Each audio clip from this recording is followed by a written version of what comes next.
வாங்க ஒரு சேனக்கிழங்கு வறுவல் பார்க்கலாம். கிழங்க ஃபஸ்ட்டு நல்லா தோலை சீவிட்டு வெட்டி எடுத்துக்கோங்க.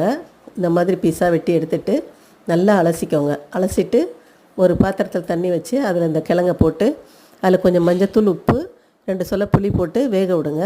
வெந்ததுக்கப்புறமா அதை வடிகட்டி எடுத்துக்கோங்க. ரொம்ப குழையக்கூடாது, ஆனால் வெந்தும் இருக்கணும். அது மாதிரி எடுத்து வச்சுக்கிட்டு திரும்ப எண்ணெய் விட்டு ஒரு கடாயில் அதில் கொஞ்சம் கடுகு, சோம்பு தாளிச்சிட்டு கருவேப்பிலை போட்டுக்கோங்க.